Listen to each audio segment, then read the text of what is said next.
गोष्ट शनिदेवांची. शनिदेवांना काळ्या वस्तू का अर्पण केल्या जातात जाणून घ्या. त्यांना काळा रंग इतका प्रिय का?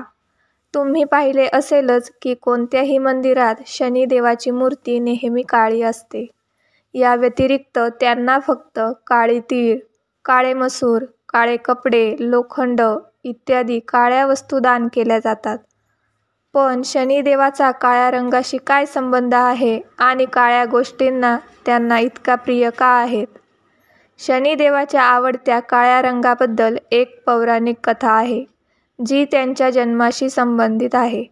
त्या कथेबद्दल येथे जाणून घेऊया. पौराणिक कथेनुसार भगवान सूर्य यांचा विवाह दक्ष प्रजापतीची मुलगी संध्याशी झाला होता. संध्यापासूनच सूर्यदेवाला मनु, यमराज आणि यमुना ही मुले मिळाली. असे म्हटले जाते की सूर्य इतका तेजस्वी होता की संध्याला त्याची उष्णता सहन करणे खूप कठीण होते. म्हणून तिने स्वतःच्या सावलीची दुसरी प्रतिमा बनवली आणि स्वतः सूर्यलोकातून तिच्या घरी निघून गेली. संध्याची छाया पाहून सूर्यदेवाने तिला संध्या समजले. काही काळानंतर छाया गर्भवती झाली. गर्भधारणेच्या काळापासून छाया भगवान शिवाची तीव्र तपश्चर्या करत असे. यामुळे ती गरोदरपणात स्वतःची योग्य काळजी घेऊ शकत नव्हती. काही काळानंतर तिने एका मुलाला जन्म दिला, ज्याचा रंग अतिशय गडद होता आणि तो मुलगा खूपच कुपोषित होता.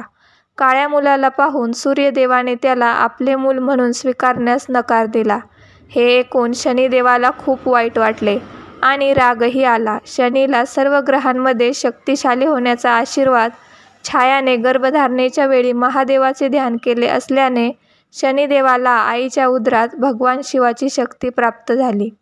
अशा परिस्थितीत जेव्हा त्याने सूर्यदेवाला क्रोधाने पाहिले, तेव्हा सूर्यदेवाचा रंगही काळा झाला आणि तो कुष्ठरोगाने ग्रस्त झाला. यानंतर सूर्यदेवाने भगवान शिवाची माफी मागितली आणि त्याची चूक मान्य केली. यानंतर त्याने शनिदेवाला सर्व ग्रहांमध्ये शक्तिशाली होण्यासाठी आशीर्वाद दिला. सूर्यदेवाने शनिदेवाला त्याच्या काळ्या रंगामुळे नाकारले होते. म्हणून शनिदेवाने हा दुर्लक्षित रंग आपला आवडता बनवला. म्हणूनच शनिदेवाला काळ्या वस्तू अर्पण केल्या जातात आणि शनिवारी काळ्या वस्तू दान केल्या जातात.